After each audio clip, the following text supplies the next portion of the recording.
Willkommen, bienvenue, welcome one and all to another live stream. I'm very proud to have in the virtual studio my friend and co-conspirator on a number of one of these live streams, Stephanie Mitchell Hughes, often read of Resilience 2.0, which has been the series of videos that we've made thus far. Today in the studio, as our very special guest, we have Dr.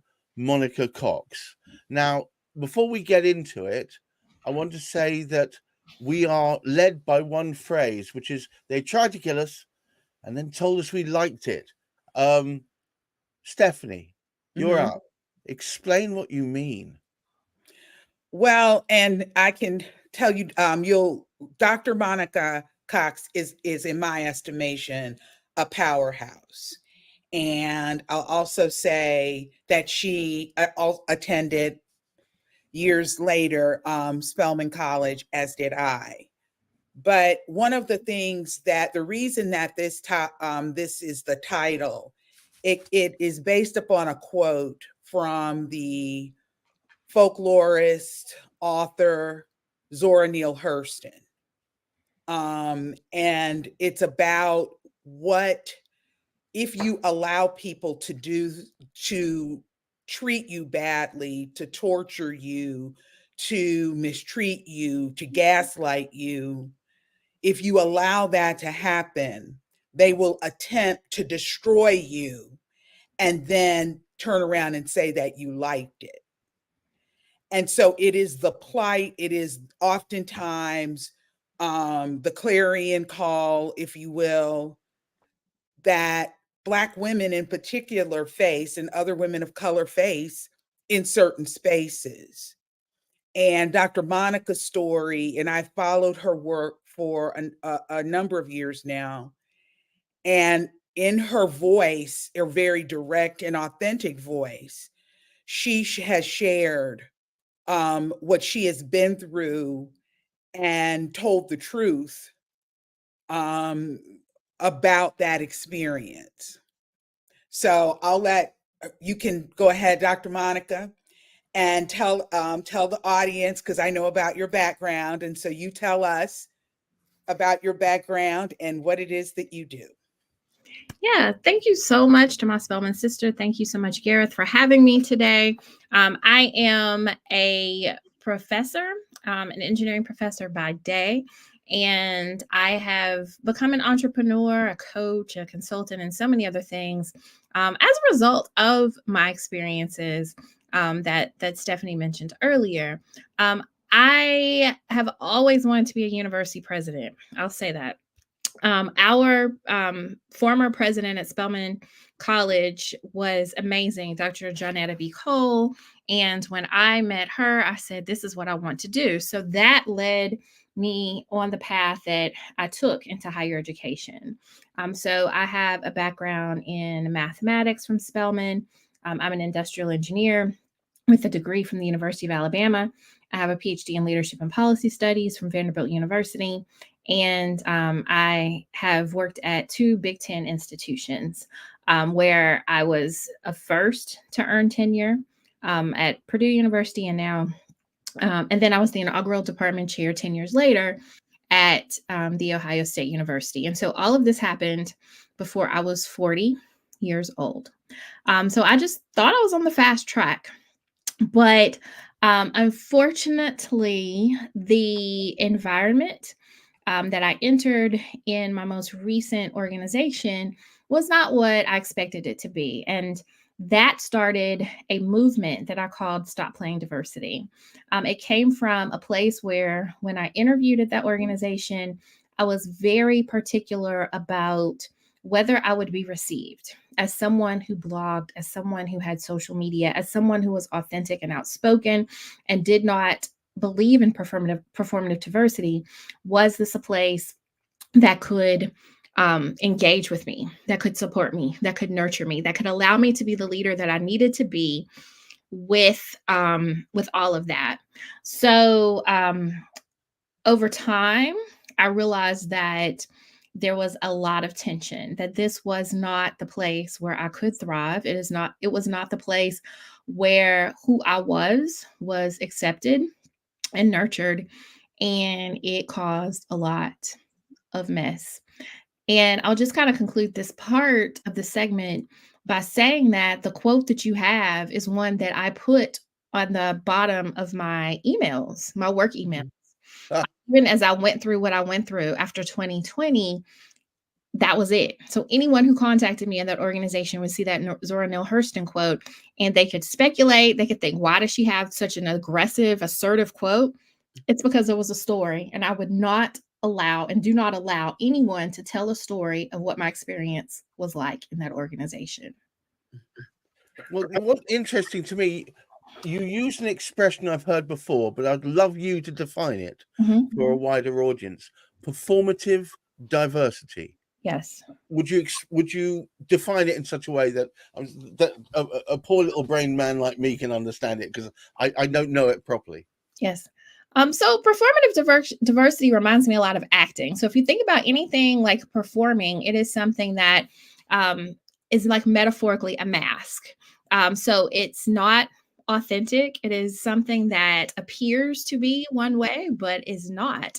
And when I put performative diversity, and you put so many different words there, performative allyship, performative diversity, it's just doing things in a way that doesn't represent authenticity. It does not center the people that you supposedly are trying to engage with. And often it's done because it feels good, or because it's a checklist, because it's covering your tail legally, because you're afraid of not being a part of the crowd. The motives are not real. The motives and the source of what you are doing is fake. So that's how I'm defining it. Yes. You see, is that in the same region as cultural appropriation? I think it is similar. It's similar. Like I'm thinking There's an intersection, is there? but I feel like it's a little bit different. Because sometimes, like for me, when people are being performative, I think it's often very deliberate. I mean, it's like, it's weird to say it, like it's a deliberate thing, but like someone is saying, I'm doing this and I'm good at this, or it's kind of presenting it in a certain way. And when I think about cultural appropriation, many times I see it as people not even being aware, like they're doing something and it crosses a line, and you realize, oh, that was wrong because I am called out about it, or somebody just told me that I crossed the line. And so you have me kind of thinking in a different way, but I'm trying to like differentiate it, and I'm thinking of it. I'd like to hear what you all think as well. Yeah. So like Gareth, with performative diversity, it's one of those things where people will do a particular thing or hold a particular training. So for example, I'll just use my a former employer that I had. And they scheduled a training on work, healthy workplaces, that type of thing. Yeah. And so the question, because the environment was so toxic, employees who went were angry because they knew that they were doing this because it was something that they thought they were expected to do, right? Really didn't want to do, and checked off a box. So this sounds like a form of appeasement of a higher power that you're doing, putting on a masking almost, and you're doing it sometimes, as you say, Doctor, it is a way to show how good you are. Look how well I'm fitting into this norm, this norm. And in other cases, you're forcing people to do it against their will often, because they feel otherwise they won't be fitting in. Right. And it comes down to motive sometimes, like what's your motivation? What's your motivation for, like in the US, what's your motivation for having the Juneteenth celebration? Like, is it because you really care about the people that Juneteenth is important too? Or is it like, we have to do it because we're going to get called out by those people if we don't do the celebration and do it? You know, it's Right. really, are you more afraid that someone's going to call you? But at their root, Yes. Yeah. both sides are both artificial, right? Yeah. Yeah. Yes. There's fakery. And see, the thing is that the people who do this will oftentimes pat themselves on the back, Oh gosh. Yes. even though the people who have to be subjected and to it oftentimes know that they are not being sincere. Absolutely. See, And that's I've where the seen this anger and happen. frustration comes from. I've seen this happen, but I've never really had a way of defining what was going on. You can see it. You can often see it.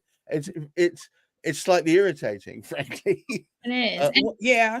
And I want to add a piece to that too, because at the end, you know, people may want to say something. Like, say, I want to say, like, I told you, stop playing diversity. That's a very bold thing. If I were to go up to someone and say, stop playing diversity.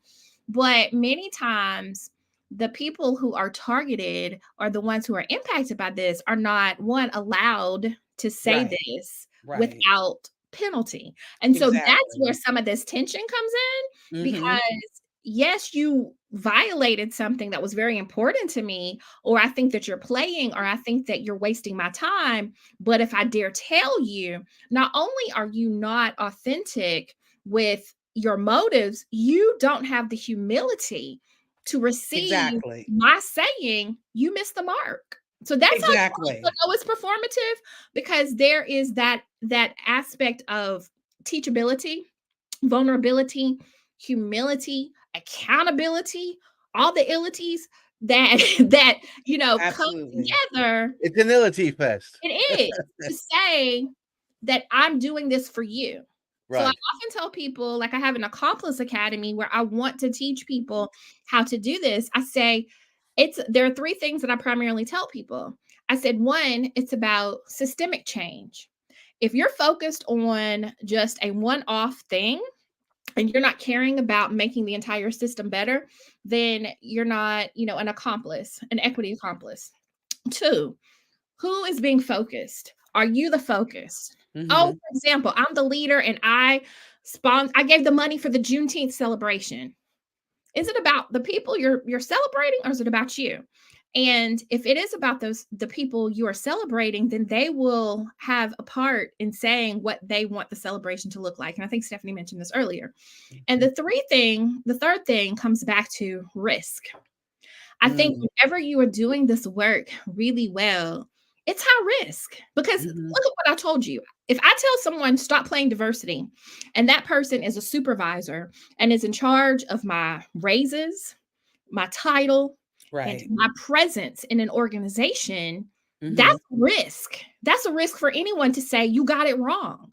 So I now have a way to think about it that is very exact. And if people are not operating at those high levels that are very obvious to me, I say they're playing diversity. It's performative. This is not real. You need to continue to learn. Right. Can I ask you a question, Doctor? Of course. When did it occur to you this was going on? I guess you sensed it all the time, but there was probably an epiphany where you said, "Hang on a moment, I know what the hell's going on here." Yeah, you know what? So I was in a position of leadership. So, you know, I'm telling you, I'm a young Black woman. There were a few other people of color there. I was the only, I think, department chair of color at the time. And no, there was another person, but I was probably the youngest. And I was definitely the only woman of color leader. And I would say when I made requests and I said something is wrong, I expect an entity, whether it's HR, whether it's a supervisor, to step in a way that I need an accomplice. I need someone to have my back on To something back you up. that is To back very you up. aggressive. Right. It was like, you know, this person's never done that before. Yeah, Ooh, because here was I can tell you what was going on. I've seen this before. See, yes. this is not a parallel.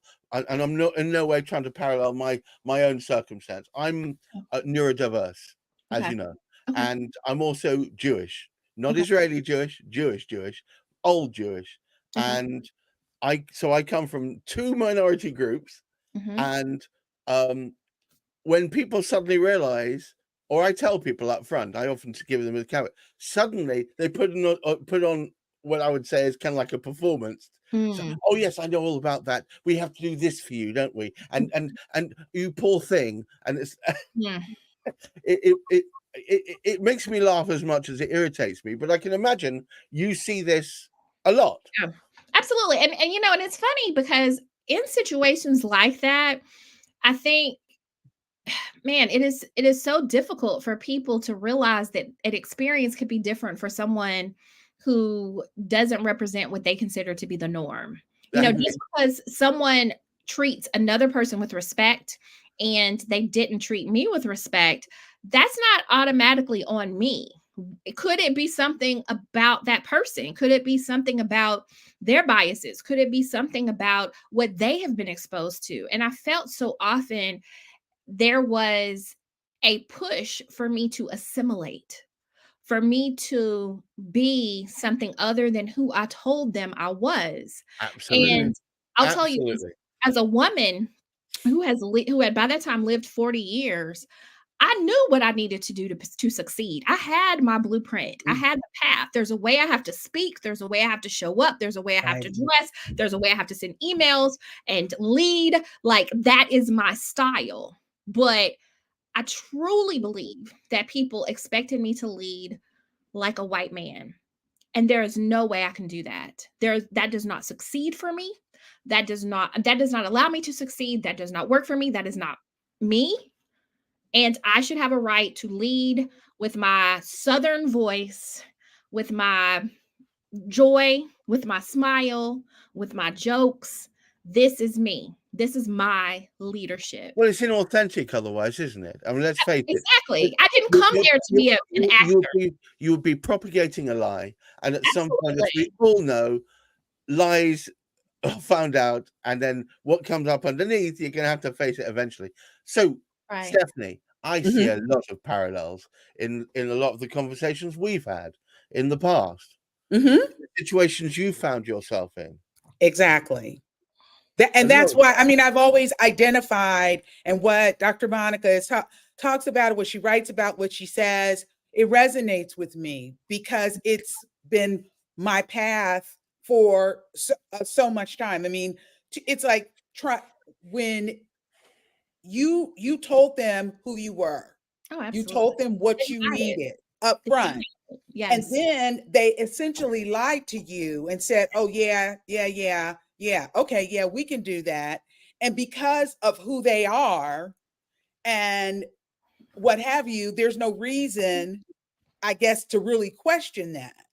Right. And And you know what? Oh, I'm sorry. yeah, no, but then, and this is the thing, when you stand up She's just getting warmed up, doctor. and you you put that, I can remember with one of my former employers having to, I there's this thing that I've said where I say, I may be mentally ill, but I'm not crazy. Mm. And so I recognize dysfunction and foolishness when I see it. Yeah. And so while I cannot stop you, or I don't feel that I can call you on the carpet for just doing an activity just to check off a box, and we don't feel as employees empowered to confront you about that, I'm just going to set a boundary. Yeah. And I put a box around myself. And basically I just drew a little box for them, and I said, do not step inside my box. Yeah. It has taken me a long time to get here. And one of the things that I've said about my own situation, because they definitely did try to kill me, and they came very nearly close to that. Mm. But, it's taken me a long time to get to inside my box. And you're not going to bring your dysfunction and foolishness inside my box. Absolutely.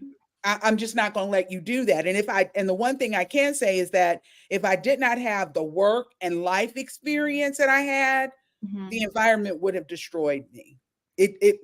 Because it was already working on that. But go ahead. No, I wanted to say too, like, to be fair, because I've thought about this too. I think in my process, I used to be like really angry, and I was like, almost like, to hell with them, like, burn it down. This is trash. But in reflecting, I think that there are moments where organizations can get it right. Like, say I got into that organization and they didn't have it together. Like, they didn't understand what I was talking about. I think I would have given people more grace if they were teachable. If you get to this place and you say, I don't know, but I want to learn, and I'm going to make the uncomfortable decisions, and I'm going to have your back in a way that represents me doing diversity in an authentic way, I would be in a completely different space. I think that I would not be as vocal as I am on social media. I would not have a Stop Playing Diversity podcast, because I would say they tried the best they could. Like, and they just couldn't quite reach it. There is nothing Yes. as irritating as intransigent. Yes. If someone digs their heels in, and that if they open their ears, open the flaps a little bit. Yes. There's nothing that irritates me more than that. Nothing. But it's just not there. And I felt that it was a violation. And I often tell people it feels like a contract. It's an unspoken contract. So if I'm an employee, right, you expect me to show up. You expect me to treat my people with respect. You expect me to give my best to your organization. This is the unspoken human contract. It is. But you know what? When I come into the organization, I expect you to listen to me. I expect you to know and to realize the needs that I have. Even if they're new, guess what? Maybe you create a new policy.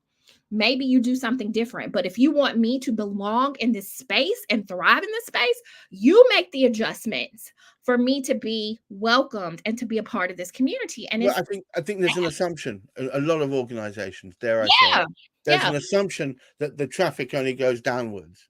Come on, that's it. And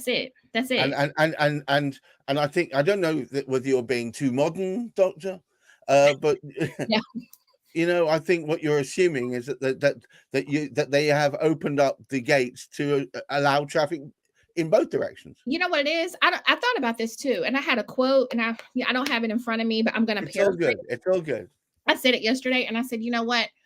My spirit cannot thrive in a place that does not center humanity. Okay. Now, see, absolutely. And the thing is that employers don't even realize, and they don't understand that. See, I used to do labor and employment law, and it's like, this requires a certain level of, like you said before, humility and a willingness to be teachable, versus this old paradigm of, I'm the employer, I set the rules, you come in, you conform to the rules, and this is just the way that it's going to be, because I have all of the cards, I have all of the power. So now that's why we're seeing this whole yin yang back and forth over something, to me, that really should not be an issue: remote work, where people are like, oh, we're just going to force everybody to come back in. Okay, well, we can't. What is that all about? Well, it's about power, and it's about control. It's power and control. It's about power and control. And the other thing that it also says is that I don't trust you, and I am not willing to grow and spread and make room for a different way of working. Amusingly, I was reading the stats only 2 days ago on productivity I can only talk in the UK, and productivity in many businesses went up by 40%, because they weren't being constantly paraded over by these vultures of mid managers constantly trying to pry on what they were doing, and they were allowed to actually do And their see, stuff. the other part of that though is, for me, there was a bit part of me that when we all had to go home, Right. I didn't want to go home because it's like I am steeped in toxicity 8 hours a day, 8+ hours a day, 5 days a week. I don't Mm, want to bring toxicity mm, in the space where I go to recover and Right. get prepared to go back in and steep in that. mm, But, we didn't have any other choice. And so, now we're at home. So for the first few months, I worked from a card table and I sat on an end table. I didn't have a desk and I didn't have a chair mm. at all because I said, well, I'm going back to work. So there's no point in me doing this. A year or so later, 2 years later, here we all are. And it's like for Black, I can talk about my experience as a Black woman. I came out of that space, and it's like the longer I sat, I couldn't keep my mask on, Right. and I had to take off my costume and my armor. I had to take all of that off. So when you come to me as a Black woman who has been in a toxic environment, an extremely hostile environment for 14 and a half years, you Mm, turn around and you come back to me and you tell me you've got to come back into work. Well, guess what? That mask that I was wearing for all those years, the armor that I put on, none of that stuff fits anymore. That's number mhm. one. But number Right. two, Not only I'm that, not going to put Stephanie. it back on. Yeah, you I'm don't want not. to put it back on. That's the No, point. I'm not. I am not going to go back on Amazon and order any more protective gear to come back in and have you kick me and kick me and kick me in an attempt to kill me. Yeah, but I'm here's the not thing. doing it. I think when you've been away from that toxic environment, and we talked about this many times, it gave enough time for self-reflection that Yes. you realized you didn't have to be doing it no more. No. And you know what? It's another thing, like when so many people died, like Mm-hmm. the pandemic. This was also a result of a pandemic where people across race, um, socioeconomic Yeah, it was status, indiscriminate. age, everything. It was like we survived. Like you think about this. There's that moment Right. where you're like, you know what? If I could do whatever I need to for the rest of my life, given that I survived this pandemic, what am I going to do? You're right. I mean, Gareth, you're talking about the self-reflection, and like in the US, we talked about the murder of George Floyd. So I Mm-hmm. remember that 2020, it was I remember that painfully well. an administrator, like we went remote at my institution about March 22nd. Mm-hmm. And May 31st was my last day as department chair, but George Floyd died, I think, May 25th. So within a span of, less than probably 3 months, you're seeing Yeah. the world change, like Mm-hmm. things that would Oh take. no, this was truly global. I swear Yes, yes, there are very few things that yes, have spread like topsy across the entire world yes, so quickly. But yes, it was the murder, the unjust yes. murder of a person Public, supposedly in administrative care, which is technically what he was held in. The fact he was absolutely. under the care and yet he died. And he died in such a visible and Yes, public Mm-hmm. and demeaning way, like a yes. Mm-hmm. dog in the streets. Yes, It was and it was terrible. Well, played a and murder then that was played repeatedly. It's that part mhm, too. exactly, and it's just so it was incredibly traumatizing. It But the was. other thing is that it is this whole notion get what employers want to do, and people in position, I call it positions of so-called power and authority, what they want to do and are trying to do is reassert that power, their so-called power and authority. And we are at this point where people are saying, wait a minute, I'm not going to do this. And see, the thing that I want to say and say to employers is this: why in the world can't there be space made for people to work in the way that best suits them if they demonstrated an ability to do that in the first place. Right. Why, and that extends beyond just the actual physical day, the duties and what have you that they perform. And so then if I were to go into my employer, a former employer, and say to them, well, I don't feel really comfortable coming back in because this environment is harming me. Then we get back to what you, Dr. Monica, said at the very, very beginning, when we're talking about this whole performative diversity kind of thing. Because then, as opposed to stepping back and really listening to and hearing the person and hearing what I'm saying, they will take it personally, as if I have basically said, well, you're racist. And this is a racist environment and I can't work here. And then I, who will be struggling to try to explain it to them, I, as the person who needs the help, who needs the support, am the one who's trying to lead the charge and struggle to explain what it is that I need, which is innately, in my opinion, connected to who I am. Basically, essentially saying to people, allow me to be who I am. So look, and allow me to get what I need. I let this run over length because it was just too good not to. So apologies for that. And anybody who's listening, I know it's been a slog, but I think you'll agree it's been worth it. Dr. Monica Cox, would you have the last word, please? Absolutely. Yeah. Mm-hmm. Go ahead. No, I was going to say, just tell us what you did to survive and where you are now. You talked a little bit about it. Right. Yeah. Just round it off with that, please. Sure. You know what? I often tell people this is a process. And I use the word grief because I think whenever you go through toxicity, you are sad. You're wondering, why did this happen to me? How could people be so cruel? Why didn't people have my back? What is it in this structure that is so broken? Why was I targeted? What is this? You go through so many questions. And I think my healing over time has come from renewing my mind, really pouring positivity into myself and saying what happened and what people said was not real. This is the real me. I am the one who is outgoing and joyful and deserves support and success and all the positive things.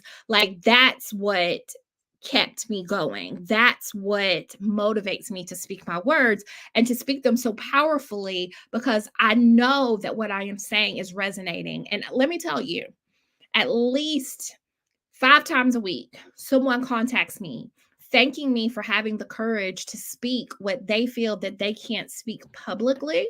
And that's how I also know this is real. Right. Validation is real, because people are leaving jobs because of these words, because someone is telling them, you don't have to stay in this space. You can do better. So that's the healing, y'all. The community supports me. All right. Well, look, I just want to say thank you so much, Dr. Monica Cox. That was truly enlightening. Stephanie, as ever, my rhythm pal in all of these shows, as ever, great stuff. I even could have carried on talking for another couple of hours, but I don't think anybody would put up with that kind of stuff. But thank you very much once again, Dr. Monica, Stephanie, and to anyone listening. I hope you take the positivity meant in these words. Yes, it did sound like we're ragging on the environment and everybody within it. But you have to understand that when you come to the realization that you have the power to make the change, that's the first step, right? You have to realize you can do a thing that will make a difference to your life. It's not all in their hands. Sometimes the power is walking away and doing it differently. You can be better by not having to accede to their demands. I mean, crikey, it sounds like I'm a rabble raiser from the 1970s, but truthfully, but it's true, right? It You is. don't have to accede to their demands. You can walk away and you can win. And you can often win by just not being within the toxicity. You can then flourish as a white, diverse Jewish male or as a black American queen. I don't care. The whole point is you can flourish by not being steeped within the toxicity of that environment. And on that bombshell, I would like to say thank you, one and all. I hope everyone takes the very best out of this. Remember to try and not be too hard on yourself, and remember to also look forward to great mental health and a solid future for us all. Thank you, one and all, and good night.